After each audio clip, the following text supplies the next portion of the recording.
ಲೋಕಸಭಾ ಚುನಾವಣೆಗೆ ಕೌಂಟೌನ್ ಶುರುವಾಗಿದೆ. ಇನ್ನು ಕೆಲವೇ ಗಂಟೆಗಳಲ್ಲಿ ಮತದಾನ ಕೂಡ ಪ್ರಾರಂಭವಾಗುತ್ತೆ. ನಾಳೆ ಬೆಳಿಗ್ಗೆ 7 ಗಂಟೆಯಿಂದ ಲೋಕಸಭಾ ಚುನಾವಣೆಯ ಮತದಾನ ಪ್ರಕ್ರಿಯೆ ಪ್ರಾರಂಭಗೊಳ್ಳುತ್ತೆ. ಈಗಾಗಲೇ ಮಸ್ಟರಿಂಗ್ ಕೇಂದ್ರಗಳಿಂದ ಚುನಾವಣಾ ನಿರತ ಸಿಬ್ಬಂದಿಗಳು ತಮ್ಮ ವಿವಿಪ್ಯಾಟ್ ಹಾಗೆ ಇವಿಎಂ ಮಿಷಿನ್ಗಳೊಂದಿಗೆ ತಮ್ಮ ಪೋಲಿಂಗ್ ಬೂತ್ಗಳತ್ತ ಬಂದಿದ್ದಾರೆ. ಇನ್ನು ಪ್ರಮುಖವಾಗಿ ಬೆಂಗಳೂರಿನಲ್ಲಿ ಪ್ರತಿ ಚುನಾವಣೆಯ ಸಂದರ್ಭದಲ್ಲೂ ಕೂಡ ನೀರಸವಾದಂತಹ ಪ್ರತಿಕ್ರಿಯೆ ವ್ಯಕ್ತವಾಗುತ್ತೆ. ಮತದಾರರನ್ನ ಉತ್ತೇಜಿಸುವ ಸಲುವಾಗಿ ಚುನಾವಣಾ ಆಯೋಗ ಈ ಹಿಂದೆನೂ ಕೂಡ ಸಾಕಷ್ಟು ಕೆಲಸಗಳನ್ನು ಮಾಡಿತು. ಈ ಬಾರಿ ಕೂಡ ಸ್ಪೆಷಲ್ ಬೂತ್ಗಳ ನಿರ್ಮಾಣಕ್ಕೆ ಕೈ ಹಾಕಿದೆ. ಅಂತಹ ಒಂದು ಸ್ಪೆಷಲ್ ಬೂತ್ ಮುಂಭಾಗದಲ್ಲಿ ನಾನಿದ್ದೀನಿ. ದಾಸಪ್ಪ ಆಸ್ಪತ್ರೆಯಲ್ಲಿ ಥೀಮ್ ಬೇಸ್ಡ್ ಪೋಲಿಂಗ್ ಬೂತ್ನಲ್ಲಿ ಈ ಬಾರಿ ಬೆಂಗಳೂರು ಕರಗದ ಥೀಮನ್ನು ಕೂಡ ಇರಿಸಲಾಗಿದೆ.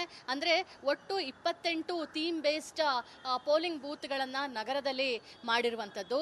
ನೀರು ಉಳಿಸಿ, ಜೀವ ಉಳಿಸಿ, ಪರಿಸರ ಸಂರಕ್ಷಣೆ, ಆಯುರ್ವೇದದ ಉತ್ತೇಜನೆ, ಈ ರೀತಿಯಾಗಿ ವಿವಿಧ ರೀತಿಯ ಥೀಮ್ ಬೇಸ್ಡ್ ಪೋಲಿಂಗ್ ಬೂತ್ಗಳನ್ನು ಮಾಡಲಾಗಿದೆ. ಅದೇ ರೀತಿಯಲ್ಲಿ ದಾಸಪ್ಪ ಆಸ್ಪತ್ರೆಯಲ್ಲಿ ಬೆಂಗಳೂರು ಕರಗ, ಐತಿಹಾಸಿಕ ಬೆಂಗಳೂರು ಕರಗವನ್ನು ನಾವು ಮೊನ್ನೆಯಷ್ಟೇ ನೋಡಿದ್ವಿ. ಅಂತಹ ಒಂದು ಥೀಮ್ ಬೇಸ್ಡ್ನಲ್ಲಿ ಈ ಬಾರಿ ಬೆಂಗಳೂರು ಕರಗವನ್ನು ಕೂಡ ಸೃಷ್ಟಿ ಮಾಡಿದ್ದಾರೆ. ಈಗಾಗಲೇ ಎಲ್ಲ ರೀತಿಯ ಸಿದ್ಧತೆಗಳನ್ನು ಕೂಡ ಮಾಡ್ಕೊಳ್ತಾ ಇರುವಂಥದ್ದು. ಬೆಂಗಳೂರು ಕರಗದಲ್ಲಿ ಇರುವಂತಹ ಸ್ಪೆಷಲ್ ಫೋಟೋಗ್ರಫಿಯನ್ನು ತೆಗೆದು ಆ ಒಂದು ಭಾವಚಿತ್ರಗಳನ್ನು ಗೋಡೆಗೆ ಅಂಟಿಸಿದ್ದಾರೆ. ಕರ್ಟನ್ ಮೂಲಕ ಅದನ್ನು ಸಿಂಗಾರವನ್ನು ಮಾಡಿರುವಂಥದ್ದು. ಬಲೂನ್ಗಳನ್ನು ಕೂಡ ಹಾಕಿ ಬೆಂಗಳೂರು ಕರಗದ ಥೀಮ್ ಪೋಲಿಂಗ್ ಬೂತನ್ನು ಮಾಡೋದಕ್ಕೆ ಈಗಾಗಲೇ ಸಿದ್ಧತೆ ಕೂಡ ಆಗಿದೆ. ಮತ್ತೊಂದು ಕಡೆ ನೀವು ನೋಡ್ಬೋದು, ಮೂಲೆಯಲ್ಲಿ ವಿವಿಪ್ಯಾಟ್, ಬ್ಯಾಲೆಟ್ ಪೇಪರು ಜೊತೆಗೆ ಕಂಟ್ರೋಲ್ ಸಿಸ್ಟಮು ಎಲ್ಲನೂ ಕೂಡ ಈಗಾಗಲೇ ಸಿಬ್ಬಂದಿಗಳು ಪೋಲಿಂಗ್ ಬೂತಿಗೆ ತೊಗೊಂಡು ಬಂದು ಇಟ್ಟಿರುವಂಥದ್ದು. ನಾಳೆ ಬೆಳಿಗ್ಗೆ 6 ಗಂಟೆಗೆ ಏನು ನೋಡ್ತಾ ಇದ್ದೀರಾ, ಇದೆಲ್ಲ ವಿವಿಪ್ಯಾಟು, ಕಂಟ್ರೋಲ್ ಯೂನಿಟು, ಬ್ಯಾಲೆಟ್ ಯೂನಿಟು, ನಾಳೆ ಮತದಾನಕ್ಕೆ ಬೇಕಾಗಿರುವಂತಹ ಎಲ್ಲ ಸಾಮಗ್ರಿಗಳು.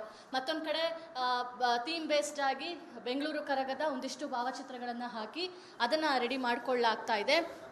ಸೊ ಒಟ್ಟಾರೆ ನಾಳೆ ಬೆಳಿಗ್ಗೆ 7 ಗಂಟೆಯಿಂದ ಮತದಾನ ಆರಂಭ ಆಗುತ್ತೆ. ಅದಕ್ಕಿಂತ ಮುಂಚೆ ಮಾಕ್ ಪೋಲನ್ನು ಮಾಡೋ ಮೂಲಕ 7 ಗಂಟೆಗೆ ಸರಿಯಾಗಿ ಎಲ್ಲ ಸಿದ್ಧತೆಗಳನ್ನು ಚುನಾವಣಾ ಸಿಬ್ಬಂದಿಗಳು, ನಿರತ ಸಿಬ್ಬಂದಿಗಳು ಮಾಡಿಕೊಳ್ಳಿಕ್ಕಿದ್ದಾರೆ.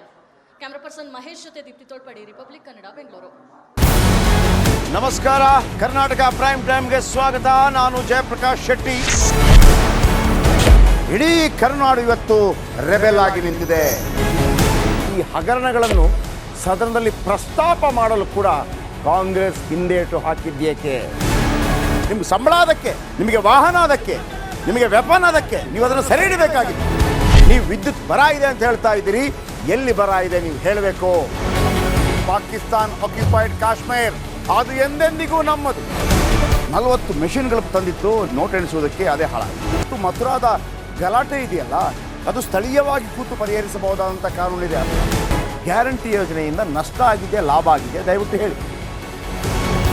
Dawood Ibrahim most wanted criminal ಯಾವಾಗಾದ ಅಂದರೆ ಇಲ್ಲಿ ತನಕ ಭಾರತ ದೇಶದಲ್ಲಿ ಓರ್ವ ದಲಿತ ಪ್ರಧಾನಿಯಾದಂಥ ಇತಿಹಾಸವೇ ಇಲ್ಲ.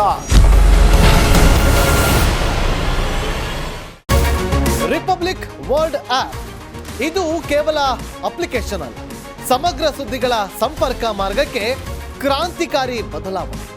ರಿಪಬ್ಲಿಕ್ ವರ್ಲ್ಡ್ ಆಪ್ ಕೇವಲ ಸುದ್ದಿ ಅಪ್ಲಿಕೇಶನ್ ಅನ್ನ ಪರಿಚಯ ಮಾಡ್ತಾ ಇಲ್ಲ, ಬದಲಾಗಿ ಡಿಜಿಟಲ್ ಸುದ್ದಿ ಬಳಕೆಯ ಹೊಸ ಯುಗಕ್ಕೆ ನಾಂದಿ ಹಾಡ್ತಾ ಇದೆ.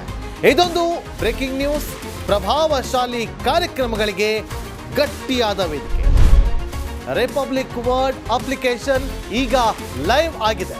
ಗೂಗಲ್ ಪ್ಲೇ ಸ್ಟೋರ್ ಮತ್ತು ಆಪಲ್ ಆಪ್ ಸ್ಟೋರ್ ಎರಡರಲ್ಲೂ ಲಭ್ಯವಿದೆ. ಈಗಲೇ ಡೌನ್ಲೋಡ್ ಮಾಡಿ.